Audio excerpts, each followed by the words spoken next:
আল্লাহ কখন কার তকদির পরিবর্তন করে দেয় বলা যায় না। সামান্য একটা কাজও হয়ে যেতে পারে আপনার জীবনের জন্য জান্নাত পাওয়ার মাধ্যম।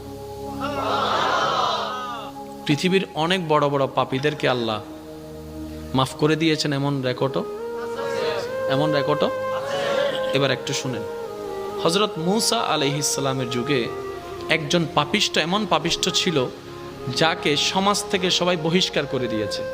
যখন তার শরীর দুর্বল হয়ে গিয়েছে, রোগাক্রান্ত হয়ে গিয়েছে, ক্ষমতা শেষ হয়ে গিয়েছে, সবাই তাকে এলাকা থেকে বের করে দিয়েছে। এমন একটা জায়গায় তাকে ফেলে দিয়েছে যেখানে আশেপাশে কেউ।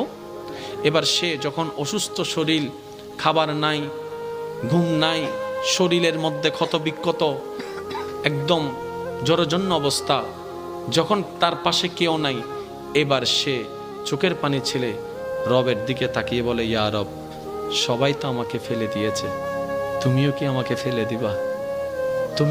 ফেলে দিবা? মাওলা, তুমি না রহমান, তুমি না গফফার, তুমি না সত্তার, তুমি না খালিক। ও মাওলা, তোমার দরবারে তো রহমতের কোনো কমতি নাই। আমি ভুল করেছি মাওলা, তোমারই তো করেছি, তুমি চাইলে তো মাফ করে দিতে পারো। এরকম সে কান্না করতে করতে করতে এক পর্যায়ে তার নিঃশ্বাস বের হয়ে গেছে, সে মারা গিয়েছে। ইন্না লিল্লাহি ওয়া ইন্না ইলাইহি রাজিউন। অন্যদিকে আল্লাহ তাআলা মূসা নবীকে বললেন, হে মূসা, তুমি অমুক জায়গায় যাও, ওইখানে আমার একজন বান্দা মারা গিয়েছে, তুমি তাকে সুন্দরভাবে গোসল টোসল করিয়ে আমি আল্লাহর দেওয়া বিধান মোতাবেক তাকে দাফন করে আসুন।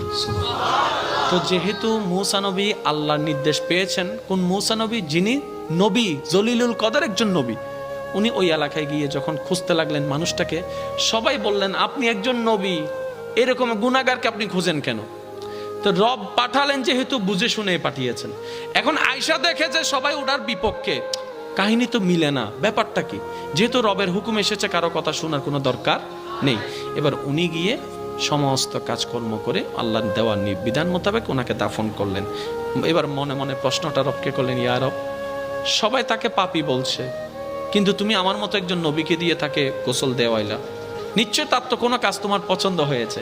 রব বলে, এলাকার মানুষ যা বলছে সব সত্য, সে অনেক পাপী, সেটা সত্য, কিন্তু সে মৃত্যুবরণ করার আগে আমাকে এত সুন্দরভাবে ডেকেছে, এত মায়া করে ডেকেছে, এত ভালোবাসা নিয়ে আমার নামকে ডেকেছে এবং আমার কাছে স্যালেন্ডার করেছে, আমি রব মালিক ইয়াউমিদ্দিন, আমি মালিক।